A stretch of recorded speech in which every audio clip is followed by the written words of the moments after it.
Welcome back to my channel. So, ngayong araw mga ka-farmers ay meron ako i-share sa inyo. Meron kasi akong nakikita na mga baboy na sobrang laki po mga ka-farmers. Ang estimated na timbang daw po nun mga ka-farmers ay 100 kilos. So, lahat po sila mga ka-farmers, mga malalaki po. So, tunghayan nyo po hanggang sa dulo ang videong ito mga ka-farmers para malalaman nyo po kung ano po ba yung sekreto nila na ganun po kalaki yung kanilang mga baboy mga ka-farmers. Para sa ating mga ka-farmers na baguhan pa po sa ating channel, mag-subscribe na po kayo at i-click ang notification bell para kayo po ay palaging updated sa ating mga bagong farming tutorials na i-upload. Huwag niyo din pong kalimutan na mag-like, comment at share para malaman din na iba nating mga ka-farmers. So, ngayon mga ka-farmers, ay share ko po sa inyo yung nakita ko na sobrang laki ng mga baboy mga ka-farmers.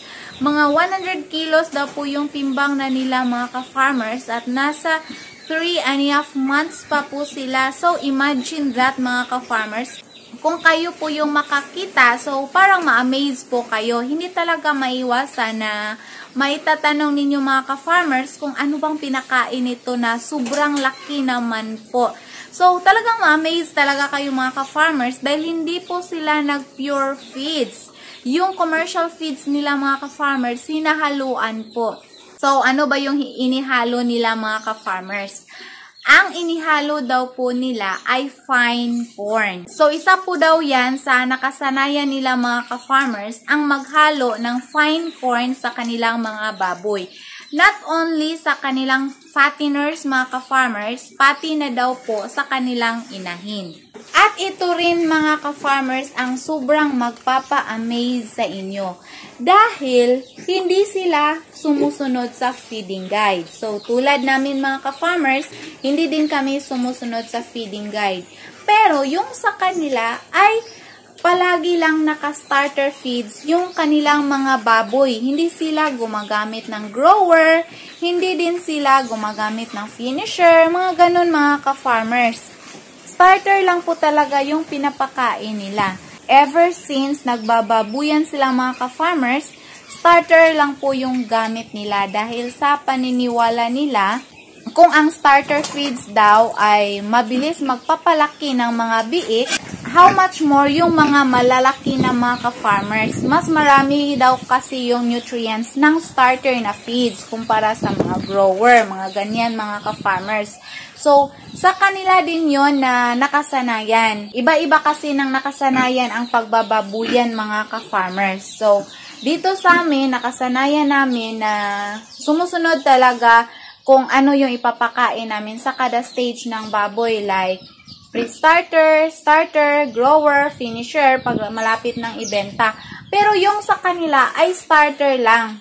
Yung sa amin naman dati, ang mali rin namin ay isa lang yung klase ng feeds na pinapakain namin. Pero kahit nasa biik ay grower palagi yung pinapakain namin mga ka-farmers nung dati pa po, matagal na mga ka-farmers, nung maliliit pa kami. Nung maliliit pa kasi kami mga ka-farmers, meron na kaming mga inaalagaang baboy. Then hanggang sa mag-aral na kami mga ka-farmers, lalo na ako sa college, huminto na po sa pag-alaga ng baboy yung parents ko kasi mas marami na pong gastusin mga ka-farmers. Magbabayad pa sila sa school, din bibili pa po ng feeds. So, yung sa amin naman, sa banggit ko kanina mga ka-farmers, kasalungat din siya. Kasi grower yung pinapakain namin kahit nasa mga biik, kahit na yung mga biik na bagong bili, mga bagong walay po yung mga biik na bagong bili mga ka-farmers, pero grower na po yung pinapakain namin. Pero itong sa kanila, starter palagi kahit na malalaki na po yung baboy. At palagi po nila itong ginagawa mga ka-farmers dahil kapag nagbibenta na po sila, ang kanilang mga baboy ay kahit nasa 3.5 months pa daw po, aabot na po ng 100 kilos mga ka-farmers. So, yan po yung sinasabi nila mga ka-farmers. Sinasabi nila kasi sila naman po yung nakakaalam kung ano ba yung pinapakain nila at binibigay sa kanilang mga baboy. So, ang ginagawa nila ay starter feeds at hinahaluan po daw ng fine corn. When we say fine corn, yung mga sobrang pino na mga mais mga ka-farmers.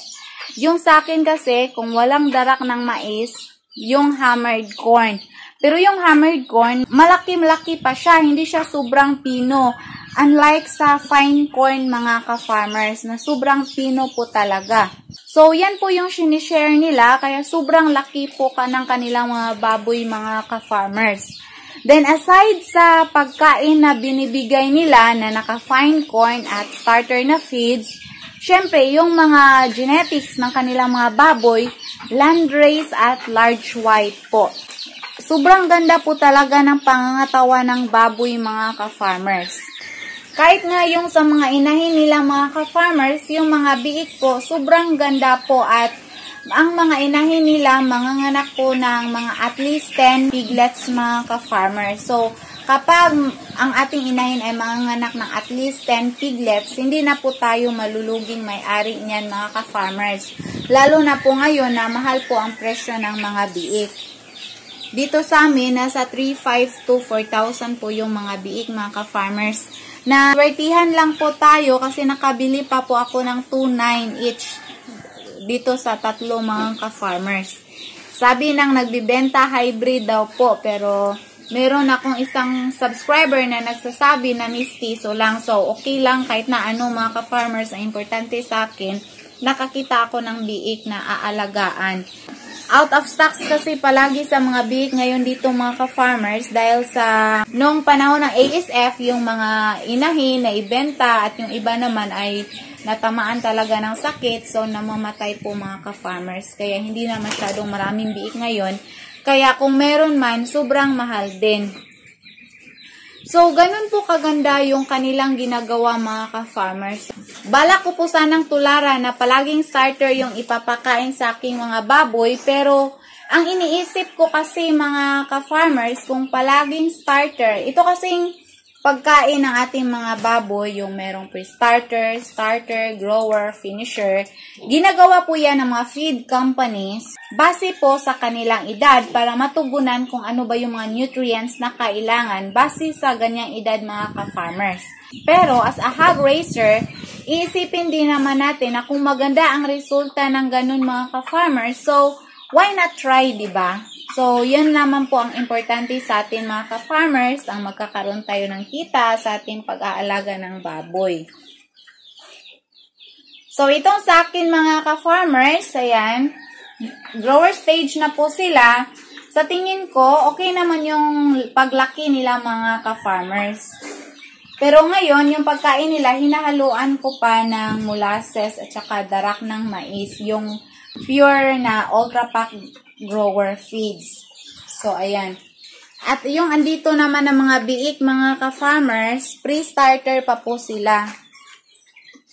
So, ayan. The other week ko sila nabili mga ka-farmers, sobrang payat pa po nila noon. Pero ngayon, nakikita ko meron na pong improvement yung kanilang pangatawan mga ka-farmers. Kaya, natutuwa po talaga tayo sa ganito. Ayan. So, parang bumibilog na po yung tiyan niya mga ka-farmers. Dati kasi, ang payat-payat po ng kanyang tiyan mga ka-farmers, halos walang kain. 3 lang sila kasi 5 sana sila, pero yung 2 dito, gusto din kasi mag-alaga ni Papa ng mga biik mga ka-farmers para sa fiesta dito sa amin sa May 14, pang lechonin po. So, yun po ang gusto kong i-share sa inyo ngayon mga ka-farmers na meron akong baboy na nakikita na at 3.5 months, 100 kilos na daw po. At ang pinapakain daw nila ay starter feeds lang at saka fine corn. Aside from that, nagpupurga din sila at nagbibigay ng vitamins. So, kung naniniwala po kayo mga ka-farmers sa kanilang estilo sa pagpapakain na aabot ng 100 kilos po yung kanilang baboy at 3.5 months mga ka-farmers, so comment down lang po kung ano po ba yung mga saloobin ninyo, kung naniniwala kayo, kung hindi, kasi iba-iba tayo ng pananaw. Pero ako mga ka-farmers, naniniwala naman ako kasi ito kasing fine corn, of course, meron din siyang mga nutrients na posibleng makatutulong din sa ating mga baboy. So, para sa inyong mga reaction mga ka-farmers, just comment down. So, thank you for watching. Happy farming. God bless everyone. Bye-bye.